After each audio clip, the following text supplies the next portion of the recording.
ஸ்ட்ராங்கா ஒரு விஷயத்துல நீங்க பிலீவ் பண்ணீங்கன்னு வச்சுக்கோங்களேன், இதை என்னால பண்ண முடியும் அப்படின்னு நீங்க ஸ்ட்ராங்கா பிலீவ் பண்ணீங்க, ஹோல் ஹார்ட்டடா பிலீவ் பண்ணீங்கன்னா you can definitely do it. அது என் லைஃப்ல நான் பார்த்திருக்கேன். வந்து சில பேருக்கு உங்களுக்கு பிடிக்கும், நாளைக்கு சில பேருக்கு உங்களுக்கு பிடிக்காது. மத்தவங்க நம்மளை பத்தி எப்படி யோசிக்கிறாங்க, நம்மளை எப்படி பாக்குறாங்கன்னு வந்து நம்ம யோசிச்சுட்டே இருந்தோம்னா நம்மளால வந்து ஒரு வாழ்க்கை வந்து கரெக்டா வாழ முடியாது. அவங்கள வந்து உங்களுக்கு பிடிக்குது அப்படின்னா அவங்கள பத்தி ஒரு 2 வார்த்தை நல்லதா எழுதுங்க, இல்ல ஏதாவது பேசுங்க. பிடிக்கல அப்படின்னா விட்டுருங்களேன். அடிமையின் உடம்பில் ரத்தம் எதற்கு, தினம் அச்சப்பட்ட கோழைக்கு இல்லம் எதற்கு, கொடுமையை கண்டு கண்டு பயம் எதற்கு, கொடுமையை கண்டு கண்டு பயம் எதற்கு, நீ கொண்டு வந்த நிர்ணயா வீட்டை முழுக்க நேரம் வரும் காத்திருந்து பாரு ராஜா, நெஞ்சம் குண்டு நேர்ந்து மோடு ராஜா, நேரம் உன் கையில் நம்பி உயர்ந்திடப்பாரு, உனக்கென எழுது ஒரு வரலாறு, உனக்குள்ள சக்தி இருக்கு அதை புசிப்பிட வழிபாரு. அட எவனுக்கு என்ன குணம், எவனுக்கு என்ன பலம் கண்டதில்லை ஒருவருமே, ஒரு விதைக்குள்ள அடைப்பட்ட ஆலமரம் கண்முடிக்கும் அதுவரை பொறு மனமே.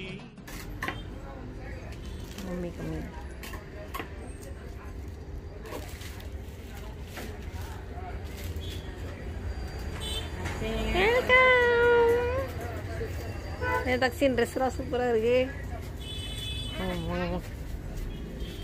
ட்ரெஸ் காமிங்க வாங்க, யூடியூப் வீடியோ எடுத்துட்டு இருக்கோம். பேசுங்க. தக்ஷின் சூப்பரா இருக்கு ட்ரெஸ், இங்க வா பேசு. யூடியூப் வீடியோ பண்ணோம், உட்காந்து பேசுறியா அப்புறமா பேசுறியா?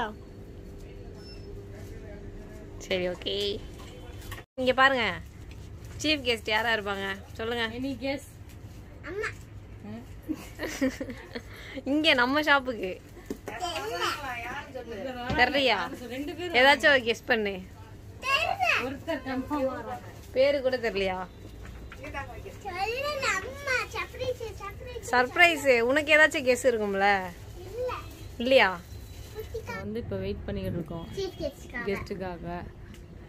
எங்க அம்மா அங்க உட்காந்துருக்காங்க ஆரத்தி எடுக்க. ராஜி வந்து என்னடா டெக்கரேட் பண்ணி முடிச்சோமே ஒன்னு இவங்களை காணமேனு நிக்குது.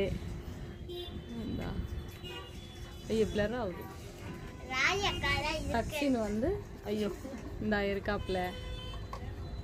தக்ஷின் சும்மா சும்மா அழுவலாம் கூடாது, ஓகேவா? சாக்லேட்லாம் ரெடியா இருக்கு, கொடுத்துட்டு தான் இருக்கணும்.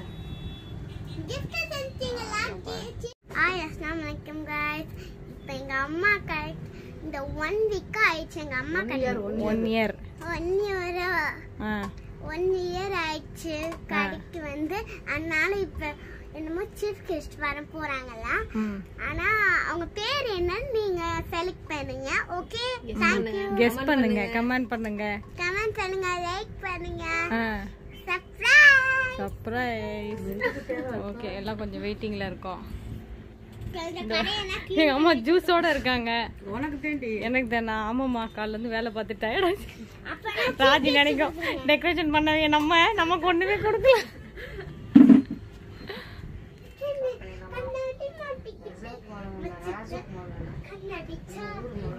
சீஃப் கெஸ்ட் வந்து பாத்தீங்கன்னா ஆலந்தூர் கிட்ட வராங்களாம். கால் பண்ணி கேட்டேன். எங்க அம்மா அது வரைக்கும் இங்க மொக்க போட்டுக்கிட்டு இருக்காங்க. தக்ஷின் வந்து அவங்க என்ஜாய் பண்ணிட்டு இருக்காங்க. என்ன பண்ண போற? ஓகே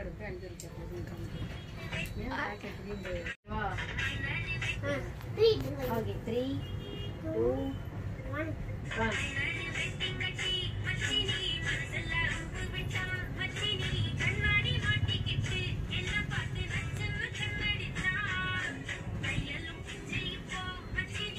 இங்க ஒரு பக்கம் சாங் போயிட்டு இருக்கு. ஃபேமிலிங்க, this is from play store gift. தாம்பரத்தில் ஷாப் பார்த்தீங்கன்னா ஓப்பன் பண்ணி, அதாவது தாம்பரத்தில் ஓப்பன் பண்ணி 1 year கம்ப்ளீட்டட் ஆயிடுச்சு. ஸோ அந்த செலிப்ரேட்டிங்கில் தான் நான் உங்களுக்கு வந்து காம்போ ஆஃபர்ஸ் அது இது நான் நிறைய கொடுத்தேன். இதுக்கு முன்னாடி நம்ம வந்து ஷாப் வச்சிருந்தோம், எஸ்பி கோயிலில் வச்சிருந்தோம். அங்கே 4 years நமக்கு ரன் ஆயிடுச்சு. அதுக்கப்புறம் பார்த்தீங்கன்னா இங்கே தாம்பரத்தில். ஸோ அதுதான். ஸோ இது வரைக்கும் எனக்கு சப்போர்ட் பண்ண எல்லாருக்குமே ரொம்ப நான் தேங்க் பண்ணிக்கிறேன். Customer, family, friends, staff, so எல்லாருக்குமே தேங்க் பண்ணிக்கிறேன். என்னை படைத்தவனுக்கு ரொம்ப பெரிய நன்றி நான் எப்பவுமே வந்து நான் சொல்லிட்டே இருப்பேன், அது மறக்காம. ஸோ பார்க்கலாமா நெக்ஸ்ட் என்ன அப்படின்றத பார்க்கலாம். நான் சீஃப் கெஸ்ட் வராங்க அப்படின்னு சொல்லியிருந்தேன், அவங்களுக்காக தான் நம்ம வெயிட்டிங் பண்ணிட்டு இருக்கோம். ஸோ பார்க்கலாம். ஸோ லாஸ்ட் வரைக்கும் பாருங்க. ஒரு டைம்ல சுள்ளுன்னு ஒரு டீயை போடுவோம் அப்படின்னு சொல்லிட்டு டீ குடிச்சிட்டு இருக்கோம். அதுக்குள்ள நியரா ஒரு 10 minutes வந்துருவாங்க. ஸோ அதனால எல்லாருமே பார்த்தீங்கன்னா சும்மா ஒரு டீ குடிப்போன்னு குடிச்சு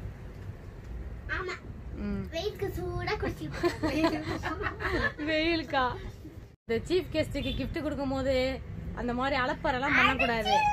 என்ன அதெல்லாம் எதுவும் பண்ணக்கூடாது தச்சி. நான் சொல்லி தானே அம்மா கூப்பிட்டு வந்தேன். மெயினான எட்டுக்கிட்ட அவங்கள்ட்ட தானே நான் சொன்னேன், இந்த மாதிரி எதுவும் பண்ணக்கூடாதுமா, உங்களை தான் கேட்பேன்னு. அதெல்லாம் ரெஸ்பெக்டா இருக்கணும் தச்சின்னு, சரியா?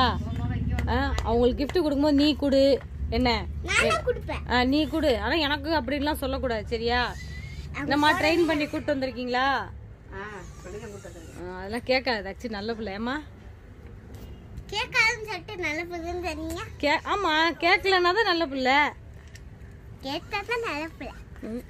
இப்பே செஞ்சிருச்சு. அக்னி வீட்டுக்கு போயிட்டு வரியாமா? அம்மா வரேன்.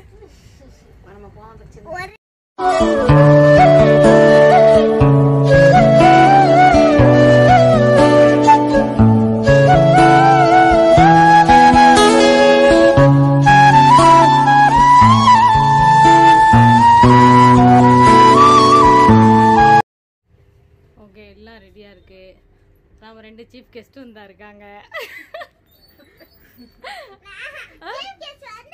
வந்துட்டு இல்ல, நீங்க தான் சீஃப் கெஸ்ட். எனக்கு எல்லாமா வந்திருக்காங்க. அம்மானாலே அப்படிதான்மா. இந்த உலகத்துல அம்மா தான் ஃபர்ஸ்ட், அம்மா தான் லாஸ்ட், அம்மா தான் பெஸ்ட். சீஃப் கெஸ்ட் ரெண்டு பேரும் ஹாய் சொல்லுங்க. ஹாய் சொல்லு. அது பட்ட வச்சிரு. தக்ஷினுக்கு என்ன பேசுறது தெரியல. எங்க அம்மா உள்ள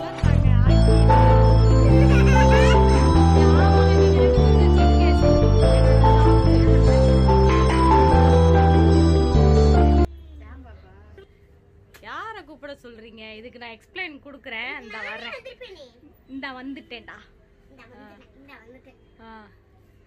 ரெடி ஆயிடுச்சா? அடிறீங்க. ஓகே, இப்போ வந்து பாத்தீங்கன்னா கேக் ரெடியா இருக்கு. சோ கட் பண்றது மட்டும்தான். யார் கட் பண்றா? தச்சினோ அம்மாவும் வந்து கட் பண்ணுங்க. வாங்க வாங்க. இங்க தக்கின் தெரியாம இங்க இந்த ஃப்ரெண்ட்ஸ்ல. Okay ready? ஊது. 1 2 3.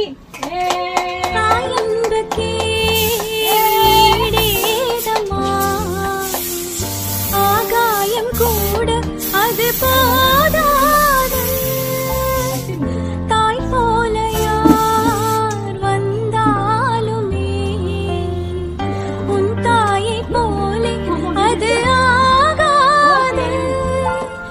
என் மூச்சில் வாழும் புல்லாங்குழல். கேக் வெட்டியாச்சு. நீங்க நல்லா தொடச்சிட்டு வரீங்க.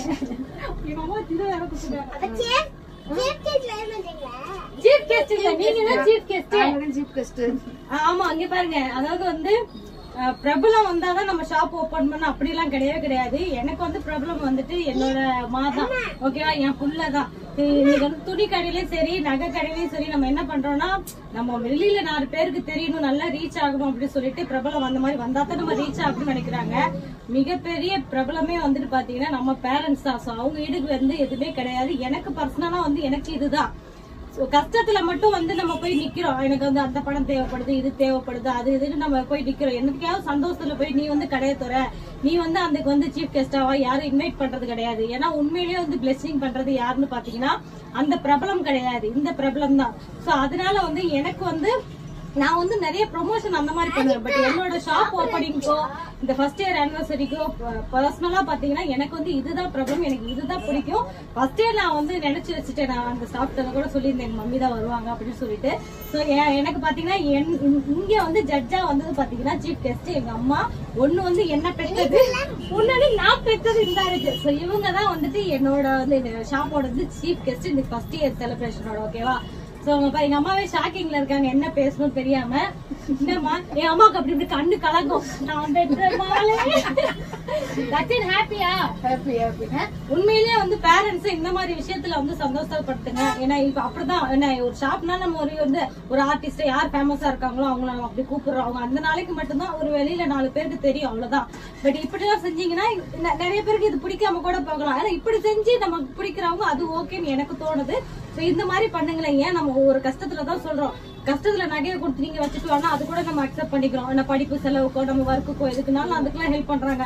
பட் இந்த மாதிரி விஷயத்துல நீங்க இந்த மாதிரி எல்லாம் பண்ணி பாருங்களேன், உண்மையான நிறைய பிளெஸிங் கிடைக்கும், சந்தோஷமா இருக்கும், உங்களுக்கு ரொம்ப ஹாப்பியா இருக்கும். அவங்க உங்களை விட பாத்தீங்கன்னா ரொம்ப சந்தோஷப்படுவாங்க. அப்படி நம்ம பிள்ளை கூப்பிட்டுருக்கேன், நம்ம எல்லா பேரண்ட்ஸுமே நினைக்கிறதுனால நம்ம பிள்ளை வந்து கண்ணு முன்னாடி நல்லா வரணும் அப்படின்னு தான் நினைக்கிறோம். நம்ம வெளியில உள்ளவங்களை கூப்பிட்டா என்ன வருவாங்க, அவங்களுக்கு வந்து நம்ம கொடுக்க வேண்டியதை கொடுப்போம், அவ்வளவுதான் போயிடுவாங்க. ஓகே ஷாப் ஓகே அவ்வளவுதான். அது வந்து எவ்வளவு ஒரு 2 மாசத்துக்கு தான் வெளியில அந்த மாதிரி ஒரு பிரபலமா இருக்கும். ஓகே அவங்க வந்திருக்காங்கப்பா ஷாப்க்கு அப்படின்ட்டு. பட் இந்த மாதிரி பண்ணி பாருங்க, லைஃப் லாங் வந்து நமக்கும் அந்த மெமோரிஸ் இருக்கும், அவங்களுக்கும் வந்துட்டு நம்ம புள்ள அப்படி ஆயிடுச்சுடா சாதிச்சிட்டாடான்னு அப்படின்னு ஒரு இது இருக்கும். ஓகேங்களா? சோ இதுதாங்க சந்தோஷம். என்னைய கேட்டா வந்துட்டு இவங்க தாங்க என்னோட பிரபலம். நீங்களும் இந்த மாதிரி ட்ரை பண்ணுங்க. ஒரு ஷாப் ஒரு ஒர்க் ஸ்டார்ட் ஆகும் போதோ அப்படி நீங்க பண்ணி பாருங்களேன். இதுக்காக நான் இப்படி பேசுறேன் அப்படின்னு கிடையாது, எப்போதுமே நான் இப்படிதான் பேசுவேன். அப்படின்னு தான் ராஜி 4 இயர்ஸ் இருந்தா கடை ஸ்டார்ட் ஆகி ராஜி 4 இயர்ஸ் இப்ப எண்டிங்ல ஸ்டார்டிங்ல இருக்கு. சோ அவங்களுக்கும் தெரியும் நான் எப்படின்ட்டு, நான் இப்படிதான். ஓகேங்களா? சோ வந்துட்டு கேக் வெட்டியாச்சு. அடுத்து என்ன தெரியுமா, ஸ்பெஷல் கெஸ்ட் சீஃப் கெஸ்ட் வந்து என்னமா பேசுறீங்களா? அடி பேசுங்க, கேட்கும். நீ பேசு பேசு. இப்ப எல்லாமே முடிஞ்சிருச்சு. அதனால எங்களுக்கு ரொம்ப சந்தோஷமா இருக்கு. இந்த மாதிரி உங்களுக்கும் கொண்டாடணும்னா தேங்க்யூ. துவா பண்ணுங்க. நீங்க என்னமா சொல்ல விரும்புறீங்க? எங்க அம்மா வாய் எடுத்துட்டாங்க, என்ன சொல்றதுன்னு தெரியல. எல்லாரும் சந்தோஷமா இருங்க. நான் ஷாக் ஆயிட்டேன். ரொம்ப சந்தோஷம். நல்லபடியா வளரணும். அவ்வளவுதான். ரொம்ப சந்தோஷம். வந்தவங்க சாக்லேட் எடுத்துக்கங்க, கெஸ்ட் எடுத்துக்கங்க அப்படிலாம். எல்லாரும் வந்து சந்தோஷமா இருங்க, ஜாலியா இருங்க. நல்ல ரன்னிங் இப்ப பாத்தீங்கன்னா சக்சஸ் ஆனதுக்கு காரணம் பாத்தீங்கன்னா நான் எல்லாருக்குமே நிறைய தேங்க் பண்ணிருக்கேன். மறுபடியும் வந்து கஸ்டமர், ஃபேமிலி, ஃப்ரெண்ட்ஸ், அப்புறம் ஸ்டாஃப், அதாவது வந்து இப்ப சொல்லுவாங்க இல்லையா, அது நான் எனக்கு முத்தம் கொடுத்துட்டாங்கடா. ஓகே சரி, சீஃப் கெஸ்ட் இருக்குது. அது எல்லாருமே ஒரு சந்தோஷம் தானேப்பா. அதாவது ஒரு மகனோ மகளோ வந்துட்டு இந்த இடத்துக்கு வந்து அவங்கள வந்து நம்ம சீஃப் கெஸ்டா கூப்பிட்டு இந்த மாதிரி கட் பண்றோம், அது வந்து எவ்வளவு சந்தோஷம் தான். ஓகே தக்ஷின், நானும் கேக்கு கொடுக்கவே இல்ல. இந்தாங்க கண்ணு வேர்க்குது தக்ஷினே, நானி கண்ணு வேர்க்குது. கண்ணுயா என்னமோ சொல்லுவாங்க, என்னது கண்ணு வேர்க்குது அந்த மாதிரி. எல்லாருக்குமே ரொம்ப நன்றி. எஸ்பெஷலி வந்து ராஜிக்கு ரொம்ப நன்றி. இவ்வளவு தூரம் வந்து எனக்கு ஃபேமிலிக்கு பர்சனலா நிறைய சப்போர்ட்டிவா இருந்துச்சு. நெகப்பாலி தச்சு விட்டாங்க கால்ல. அதாவது என்ன எல்லாமே கிரீனா இருக்கு அப்படிம்பீங்க. என்ன எனக்கு எப்போதுமே வந்துட்டு கிரீன் வந்து பிளே ஸ்டோர் கிஃப்ட் ஷாப் வந்து கிரீன் போர்டு எல்லாமே அப்படிதான் இருக்கும். ஏன் அப்படின்னா எனக்கு அந்த பசுமையா பீஸ்ஃபுல்லா போறது எனக்கு நல்லா இருக்கும். அதாவது ஒரு செடிக்கு வந்து என்னென்ன தேவை, உரம், மருந்து எல்லாமே தேவையில்ல. அது மாதிரி இந்த புழுவுல வருது. அது மாதிரி இந்த ஷாப்புக்கு வந்து ஒரு கஸ்டமருக்கு என்னென்ன தேவை, பூஸ்ட், எனர்ஜி எல்லாமே நான் பண்ணிட்டு இருக்கேன். சோ நம்ம பண்ண வேண்டியது பண்ணாதான் அது பாட்டுக்கு அடுத்த ஸ்டேஜ் வந்து நம்ம போக முடியும். நம்ம உட்கார்ந்த இடத்துல ஒரே இடத்துல நின்றுட்டு எனக்கு எல்லாம் வந்துடும் அப்படின்னா வரவே வராது. சோ அது மாதிரி செடிக்கு தினம் தினம் தண்ணி எல்லாமே அப்பப்போ எப்படி கவனிக்கிறோமோ அதே மாதிரிதான் நம்ம ஷாப்பும் ஒரு ஆக்டிவா இருந்துட்டு எல்லா இடத்துலயும் நம்ம வந்துட்டு இப்ப ஒரு பார்சல் சர்வீஸே நாங்க பண்றோம். நாங்க 10-15 நாள் உங்களுக்கு ரெஸ்பான்ஸே கொடுக்கலன்னா அந்த ஷாப் வந்து நல்ல பேரும் வராது, இவ்வளவு கஸ்டமர்ஸும் நமக்கு வரமாட்டாங்க. சோ ஓரளவுக்கு நான் கஸ்டமர்ஸ் வந்து எனக்கு வந்து ஹாப்பி கஸ்டமரா வச்சிருக்கேன் அப்படின்னா இதுதான். நம்ம வந்து அப்பப்போ எனர்ஜியா நம்ம எதனா பண்ணிட்டு போறதா. சோ அப்படிதான் என் கஸ்டமரை நானு என் ஸ்டாஃப் எல்லாமே ஒரு பண்ணு ஜாலியா அப்படி கொண்டுட்டு போயிட்டு இருக்கோம். சோ எல்லாரும் சப்போர்ட் பண்ணுவாங்க, எல்லாருக்குமே நன்றி. சீஃப் கெஸ்ட்னாலே கண்டிப்பா கிஃப்ட் கொடுக்கணும், அதனால வந்து ஒரு கிஃப்ட் வச்சிருக்கேன் சீஃப் கெஸ்டுக்கு. எடுத்துக்கோ பெரிய சீஃப் கெஸ்டுக்கு. நீ கேட்க கூடாதுன்னு வெயிட் பண்ண. சீஃப் கெஸ்ட்டுக்கு வந்து இப்போ வந்து பாத்தீங்கன்னா கிஃப்ட் கொடுக்க போறேன். பாருங்க கிஃப்ட்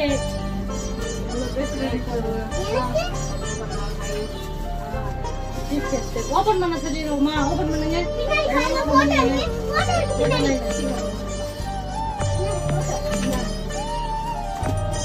இதெல்லாம் மெமரிக்கா வச்சுக்கோங்க, இந்த பீரோல ஊத்தி வச்சுக்கோங்க. என் மகன் வந்து எனக்கு கிஃப்ட் கொடுத்தா ஃபர்ஸ்ட் எடுத்து எனக்கு பிளட்டா கொடுத்தா. கோடி கண்களோ போதாது அழகான முகம் பார்க்க வரம் வாங்கி வைக்கவே கை போதா. எப்படி சூப்பரா இருக்கு. அல்ஹம்துலில்லாஹ். அப்படியே கேமரா பக்கத்துல காமிச்சா. எப்பவுமே வந்து எங்க அம்மா வந்து ஏன் இந்த ஹேண்ட்பேக் அப்படின்னா, நான் ஒரு ஹேண்ட்பேக் எதனா வாங்கும் போது வந்து சொல்லுவாங்க, எனக்கு நல்ல பிராண்டா நல்லா இருக்கணும் ஹேண்ட்பேக், அப்படி இருக்கணும் அப்படிம்பாங்க.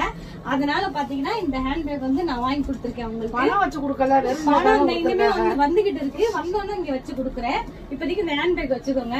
அடுத்து வந்து நம்ம சின்ன சீஃப் கெஸ்ட்டுக்கு வந்துட்டு அவங்களும் வந்து ஒரு ரொம்ப நாளா ஒண்ணு கேட்டுக்கிட்டு இருந்தாங்க. அதனால அவங்களுக்கு அந்த கிஃப்ட் எடுத்துட்டு வராஜி. ஆமா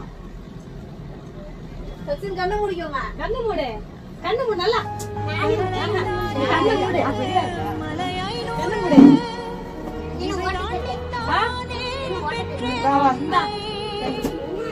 எப்படி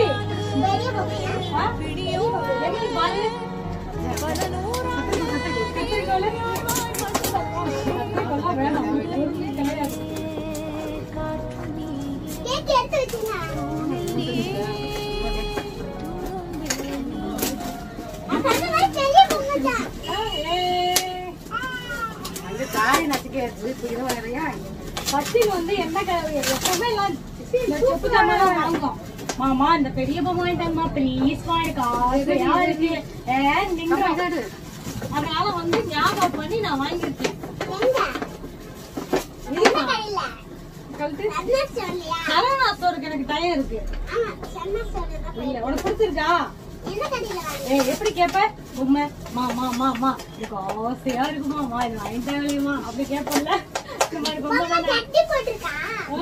அப்படி தைக்க கொடுத்துருக்காங்க. பாரு அங்க பாரு, தச்சனுக்கு வந்து இது சாதி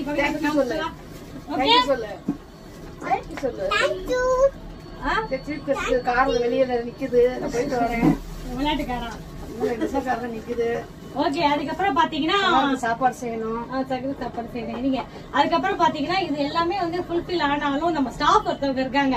என்னடா நம்ம உளுந்து வேலை, அது எல்லா கடைகளிலுமே அப்படிதான். ஒருத்தவங்க வந்து அதாவது முதலாளி நல்லா ஆயிட்டா ஓகேங்களா, தொழிலாளி யாரும் வந்து யோசிக்கிறது கிடையாது. பட் அதுக்கும் நம்ம ரெஸ்பெக்ட் பண்ணணும். யார் ஒரு நிமிஷம், யார் வந்து நம்ம சீஃப் கெஸ்ட் வந்தாலும் அவங்களுக்கு மட்டும் நம்ம வந்து கிஃப்ட் கொடுக்கறோம் ஓகேங்களா. ஒரு பெரிய எந்த கடையா இருக்கட்டும், அங்க உள்ள ஸ்டாஃப் வந்து அதாவது முதலாளினாலதான் தொழிலாளி வந்து இப்ப நான் இந்த இடத்துக்கு வந்து நிக்கிறேன்னா நானே எல்லாம் பண்ணி வந்துட்டேன்னா கிடையவே கிடையாது, நிச்சயம் கிடையாது. அவங்களுடைய ஒர்க் எல்லாமே நிறைய இருக்கு. இப்ப நீங்க ஒரு பில்லோ நல்லா இருக்கு, அப்படி இருக்கு, இப்படி இருக்கு சொன்னா அதுக்கு முழுக்க நான் எஃபோர்ட் போடுறேன். பட் ரெடி பண்ணி கொடுக்கறதெல்லாம் அவங்க தானே. சோ அவங்களுக்கும் நம்ம முக்கியத்துவம் கொடுக்கணும். அவங்களுக்கும் ஒரு கிஃப்ட் வச்சிருக்கேன், கொடுக்குறேன். அது உங்களுக்கே அது தெரியாது. அவங்களுக்கு வந்து தச்சை கொடுக்கும். மேலவா மேலவா மேலவா மேலவா சர்ப்ரைஸாவே சர்ப்ரைஸா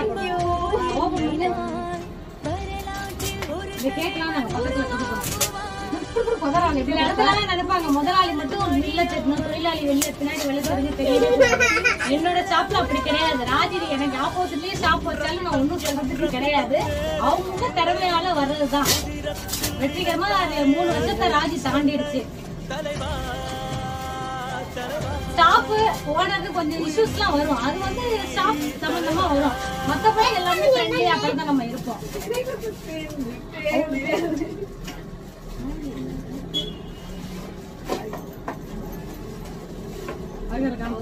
அதாவது ராஜி நிறைய ஊர் சுத்தம் ஓகேவா, அதுக்காக ஆமா ஃப்ரெண்ட்ஸோட நான் அப்படிதான் சுத்திருந்தேன். என்ன நல்லா ஊர் சுத்தம், அதனால வந்து இந்த மாதிரி பேக்லாம் யூஸ்ஃபுல்லா இருக்கும். பேக்னால எல்லாருக்குமே ரொம்ப பிடிக்கும். நம்ம இன்னைக்கு கிஃப்ட்னா சும்மா நம்ம ஷோகேஸ்ல வச்சிருக்கோம். இந்த மாதிரி யூஸ்ஃபுல்னா கொஞ்சம் நல்லா யூஸ்ஃபுல்லா இருக்கும். அதனாலதான் வந்துட்டு நான் இந்த பேக் அதுக்கு கொடுத்துருக்கேன். Okay, thank you Raji. சரி தட்டு முடிச்சிடமா எங்க திட்டிட்டு ஓகே காய்ஸ் தேங்க்யூ. ஸோ என்ன சொல்றது ஒரு ஃபுல்ஃபில் ஆயிடுச்சு. அப்படியே ஒரு படப்படப்பாவே இருந்துச்சு என்னடா அப்படின்னு சொல்லிட்டு எங்க அம்மாவையும் காலில இருந்து ஏமாத்திக்கிட்டே இருந்த சீஃப் கெஸ்ட் வராங்க அவங்க வராங்க இவங்க வராங்கன்ட்டு. இதை விட வேற யாருங்க சீஃப் கெஸ்ட் வர முடியும்? எனக்கு இவங்கதான் வந்து பிரபலம் சீஃப் கெஸ்ட் எல்லாமே இவங்கதான். சோ வந்துட்டு எனக்கு இவ்வளவு தூரம் சப்போர்ட் பண்ண எல்லாருக்குமே மிக பெரிய நன்றி. இது வரைக்கும் இனிமேல் எனக்கு வந்து சப்போர்ட் பண்ணிட்டே இருங்க. என்னோட வாட்ஸ்அப் ஸ்டேட்டஸ் வந்து நான் எனக்கு சப்போர்ட் பண்ணிட்டே இருங்க. வாட்ஸ்அப் நம்பர் வந்து சேவ் பண்ணிட்டு டெய்லி ஸ்டேட்டஸ் பாருங்க. ஒரு என்ன காம்போ ஆஃபர் கிஃப்ட் எதுவும் இருந்தாலும் வந்து பாத்தீங்கன்னா நான் வந்து அதுலதான் நான் அப்டேட் பண்றேன். ஓகேங்களா? சோ அதை வந்து நீங்க வாட்ச் பண்ணிட்டே இருங்க. ஓகே அதை வந்து வாட்ச் பண்ணிட்டே இருங்க. அது அப்படிதான் என்ன பேச விட மாட்டான். அதெல்லாம் வாட்ச் பண்ணிட்டே இருங்க. Keep shopping play store gift and thank you. இது வரைக்கும் வந்துட்டு நான் வந்து இன்னொரு தேங்க் பண்றது வந்து கீர்த்தி. இதுக்கு முன்னாடி ஸ்டாஃப் ஒர்க் பண்ணவங்க அவங்களும் நிறைய ஹெல்ப் பண்ணிருக்காங்க கடைக்கு. அதுக்கப்புறம் பாத்தீங்கன்னா நூர்ஜஹான் பக்கத்துல அவங்க மேரேஜ் ஆயிடுச்சு. பட் கூடிய சீக்கிரம் என்னோட ஸ்டாஃப்க்கு வந்துருவாங்க. சோ அவங்களுக்கும் வந்து ஸ்டாஃப்னா வந்து நம்ம கிட்ட எல்லாமே ஒர்க் பண்ணவங்க எல்லாமே நல்ல ஸ்டாஃப் தான். நல்லா ஒர்க்கிங் உங்களுக்கே தெரியும். எல்லாருக்குமே ஒர்க்கிங் பண்ண எல்லாருக்குமே வந்து தெரியும் நம்மளோட ஒர்க் எப்படி இருக்கு. நீங்க கேட்ட மாதிரி நம்ம பண்ணி கொடுக்குறோம். கொரியர் முன்ன பின்ன டிலே ஆனாலும் நம்ம ஒர்க்கிங் பெஸ்டா இருந்திருக்கும். ஸோ அதெல்லாம் ஸ்டாஃப் நல்லா பண்ணி கொடுத்துருக்காங்க. என் கூட நல்லா எல்லாம் தான் என்ன சொல்றேன் என்ஜாய் பண்ணி நல்லா பண்றது. ஸோ அந்த மாதிரிலாம் எல்லாம் பண்ணி கொடுத்துருக்காங்க. ஸோ அவங்களுக்கு எல்லாருக்குமே ரொம்ப நன்றி. பண்ணி எல்லா பக்கத்துல எல்லாம் கொடுக்கணும். ஸோ மறுபடியும் வந்து நான் எல்லாருக்குமே வந்து தேங்க் பண்ணிக்கிறேன். இது வரைக்கும் எனக்கு கஸ்டமர் ஃபேமிலி ஃப்ரெண்ட்ஸ் எல்லாருமே வந்து எனக்கு வந்து நல்லா ஹெல்ப் பண்ணிட்டு இருந்தாங்க. ஸோ மறக்காம என்னோட வாட்ஸ்அப் நம்பர் சேவ் பண்ணிக்கங்க. டெய்லி ஸ்டேட்டஸ் பாருங்க. அதுல ஆஃபர்ஸ் அப்படி டிஃப்ரெண்டா அதாவது ஒரு ஷாப் வந்து எப்படிலாம் நம்ம கொண்டு போகணுமோ அப்படிலாம் நான் வந்து தினம் யோசிச்சு எப்படி பண்ணா கஸ்டமருக்கு பிடிக்கும். ஸோ அப்படி எல்லாம் இப்ப பாத்தீங்கன்னா எல்லாமே மார்க்கெட்டிங் ஆயிடுச்சு. எந்த பேஜை திறந்தாலும் ப்ரொமோஷன் ஆட்ஸ் இந்த மாதிரி இருக்கு. அப்படி இருக்கும்போது இப்போ வந்து எப்படி பண்ணா நல்லா இருக்கும் அப்படின்னு சொல்லிட்டு ஒவ்வொரு நாளும் வந்து பாத்தீங்கன்னா நான் யோசிச்சு சொல்லுவேன். அதுக்கு ஏத்தாப்புல பாத்தீங்கன்னா என்னோட ஸ்டாஃப் ரொம்ப ஹெல்ப் பண்ணாங்க. இதெல்லாம் மிகப்பெரிய நன்றி யாருக்கு சொல்ல தெரியுமா? என் கணவருக்கு. ஏன்னா ஒரு என்னதான் வந்து அவங்க மேரேஜ் பண்ணி நம்ம கொடுத்துட்டாலும் அந்த கணவர் சப்போர்ட் இல்லாம ஒண்ணுமே பண்ண முடியாது. நீ வீட்டுல இருடி அப்படின்னா என்னால ஒண்ணுமே பண்ண முடியாது. சோ அதெல்லாம் இது பண்ணாம ஒரு பெண்மைக்கு ஒரு வேல்யூ கொடுத்து ஓகே நீ அதை பண்ணு உன்னால முடியும் அப்படின்னு சொல்லிட்டு எத்தனை பேர் அந்த மாதிரி சொல்லுவாங்கன்னு தெரியாது. அப்படி சொன்னாங்கன்னா அந்த பெண் எல்லாருமே வந்துட்டு பாத்தீங்கன்னா கண்டிப்பா வந்துட்டு லக்கி தான். சோ என் ஹஸ்பண்ட் அப்படி சொல்லி இவ்வளவு தூரம் விட்டதுக்கு வந்துட்டு அவருக்கும் மிகப்பெரிய ஒரு எங்க பாருங்க மிகப்பெரிய லவ் நன்றி கிடையாது லவ். ஓகே அவருக்கும் ரொம்ப நன்றி. என் ஃபேமிலி அதுக்கப்புறம் பாத்தீங்கன்னா எங்க மாமியார் வீட்டு சைடு என்னதான் கணவர் ஓகே சொன்னாலும் மாமியார் சொல்றவங்களும் இருக்காங்க. அப்படி கிள்ளி விடுறது ஏன் நம்ம முன்னாடி வேலைக்கு போகணும் இப்படி போகணுமோ அது சம்பா அப்படின்னு சொல்ற மாமியாக்களும் இருக்காங்க. ஆனா என் மாமியார் அதெல்லாம் செய்யல. ஏன்னா அவங்களும் ஒரு மளிகை கடை வச்சு ஷாப் ரன் பண்றதுனால என்னோட ஃபீல் சிச்சுவேஷன் எல்லாமே அவங்களுக்கு தெரிஞ்சிருச்சு. சரி வச்சுட்டு போட்டும் பண்ணட்டுமே அப்படின்ட்டு அவங்களும் வந்து ஒரு என்ன சொல்ற குட் ஹார்ட் தான். சோ எல்லாமே எனக்கு வந்து சப்போர்ட் பண்ண எல்லாருக்குமே நன்றி. என் சிஸ்டர் எங்க டேட் எனக்கு வந்து பர்சனலி வந்து வீட்டுல யாராவது ஒருத்தவங்க வந்து கண்டிப்பா வந்து எதிர்ப்பு தெரிவிப்பாங்க. எனக்கு யாருமே இல்லை. எல்லாருமே வந்துட்டு அதான் எண்ணம் போல் வாழ்க்கை எண்ணம் போல் தான் வாழ்க்கை அப்படின்னு சொன்னது வந்து 100% வந்து கரெக்ட். சோ நம்மளோட எண்ணங்கள் எப்படி இருக்கோ அது மாதிரிதான் நம்ம ஆப்போசிட். வெளியில நமக்கு அகைன்ஸ்ட் யார் இருந்தாலும் வந்து அதை பத்தி நான் வந்து யோசிக்க போறது இல்ல கவலைப்பட போறது கிடையாது. நம்ம கூட இருக்கிறவங்க நம்மள புரிஞ்சுக்கிட்டு கரெக்டா இருந்தாலே அதுவே போதும். நீங்களும் ஒரு பிசினஸ் ஸ்டார்ட் பண்ணி இப்படி அவங்க இது சொல்றாங்களோ இவங்க சொல்றாங்க அதாவது ஒரு சஜஸ்டட்னா நீங்க மட்டும் சஜஸ்டட் பண்ணுங்க. இப்போ உங்க ஒரு பிசினஸ் பண்ண போறீங்கன்னா ஃப்ரெண்ட்ஸ் ஃபேமிலி ஃப்ரெண்ட்ஸ் ரிலேட்டிவ் இவங்க கிட்ட எல்லாம் சந்தோஷத்தை ஷேர் பண்ணுங்க. பட் சஜஸ்டட் மட்டும் உங்களுடைய சஜஸ்டடா இருக்கணும். இப்ப நீங்க ஒரு பிசினஸ் பண்ண போறீங்க நான் இதை பண்ண போறேன் அதை பண்ண போறேன் அப்படின்னா உங்க மனசுக்கு என்ன தோணுதோ அது செய்யுங்க. 10 பேர் 10 விதமா சொன்னா அது 10யுமே உங்களால பண்ண முடியாது. உங்களுக்கு நான் பண்ணாதான் ஆப்டா இருக்கும். ஓகே இது எனக்கு சூட் ஆகும் அப்படின்றது மட்டும் பண்ணுங்க. பட் இது நான் பண்ண ஃபெயிலியர் ஆயிடுமோ முடியாதோ ஃபர்ஸ்டே நீங்க ஒரு ஃபுல் ஸ்டாப் வச்சுட்டீங்கன்னா அது வேஸ்ட். பண்ணி முடிச்சுட்டு போய் ஃபுல் ஸ்டாப் வைங்க. ஓகே நம்ம ஓகே பண்ணிட்டோம்டா அல்ஹம்துலில்லாஹ் உட்காருவோம்ல அதுதான். சோ வாழ்க்கையில வந்து போராட்டம் இல்லாத வாழ்க்கை யாருக்குமே கிடையாது. ஒரு பிசினஸ் ஸ்டார்ட் பண்ணீங்கன்னா அப்படியும் இருக்கு இப்படி இருக்கும். எடுத்தோடனே நம்ம அப்படி போய் வந்துடணும் அப்படின்னா கண்டிப்பா முடியவே முடியாது. ஓகேங்களா? ஒரு சிற்பம் செய்யறத வந்து நம்ம வந்து அப்படி உடனே செதுக்கி வச்சிட மாட்டோம். கொஞ்சம் கொஞ்சமா சேர்த்துதான் நம்ம சிற்பம் செய்யறோம். சோ அந்த மாதிரிதான் நம்ம லைஃப்ல என்ன ஒரு தொடக்கம்னாலும் நம்ம அப்படிதான் பண்ணணும். மெயினா வந்து நிறைய பேர் என்கிட்ட கேட்டீங்க எவ்வளவு சிஸ்டர் நீங்க இவ்வளவு ஈஸியா வந்து இவ்வளவு டிப்ஸ் எல்லாமே பண்றீங்க டிப்ஸ் சொல்லுங்க. அது ஈஸி கிடையாது எதுவுமே. நான் இன்னைக்கு சிரிக்கிறேன்னா எனக்கு பின்னாடி அவ்வளவு வலிகளும் கஷ்டங்களும் எல்லாம் இருக்கதான் செய்யும். சோ அதெல்லாம் கிடையாது. நான் என்னன்னா ரொம்ப சிம்பிளா எல்லாருக்குமே வந்து சொல்றேன் கான்பிடென்ட். மெயினா வந்து கான்பிடென்ட். எந்த நேரத்துல சோர்ந்து போக கூடாது. நமக்கு லாஸ் ஆயிடுச்சா லாஸ் ஆனா நமக்கு லாஸ் ஆயிடுச்சு அப்படின்லாம் கிடையாது. அடுத்து அடுத்தடுத்து என்ன லாஸ் ஆன செகண்ட் நீங்க 1 மாசம் வீட்டுல கிடந்தாலும் அது லாஸ் தான். என்னைய கேட்டா அடுத்தடுத்து ஓகே இப்ப இன்னைக்கு 1 லட்சம் லாஸ் ஆயிடுச்சு, நீங்க வந்து 1 மாசம் வீட்டுல இருந்தீங்கன்னா 2 லட்சம் லாஸ் ஆகும். அதுக்கு வந்து அடுத்தடுத்த ஸ்டெப் நம்ம என்ன பண்ணலாம்னு யோசிச்சுக்கிட்டு நீங்க போய்கிட்டே இருங்கல்ல, கண்டிப்பா வந்து சக்சஸ். ஓகேங்களா? சோ வந்துட்டு சாரி கஸ்டமர் வந்துட்டாங்க. Hard work never failure. நம்ம ஒரு விஷயம் நம்ம முயற்சிக்கிட்டே இருந்தா 10 தடவை ஃபெயிலியர் ஆகும், பட் 11வது தடவை வந்து அதுக்கான சொல்யூஷன் கிடைக்கும். அதை கேட்ச் பண்ணிட்டே போயிட்டே இருக்கலாம். ஓகேங்களா? நீங்க 9வது இடத்துலயே நமக்கு ஃபெயிலியர் ஆயிடுச்சு அப்படின்னு ஸ்டாப் பண்ணீங்கன்னா அடுத்தடுத்து பார்க்க முடியாது. சோ அதனால அப்படியே ரன் பண்ணிட்டே போங்க. Keep shopping, play store gift. And thank you எல்லாருக்கும் மறுபடியும் சொல்றேன் தேங்க்யூ. இதோட ரொம்ப பெரிய தேங்க் பண்றது என்னை படைத்தவனுக்கு தான். நான் ஒவ்வொரு நாளும் நான் தேங்க் பண்றது அதுதான். So thank you. Keep shopping, play store gift. And thank you. Bye.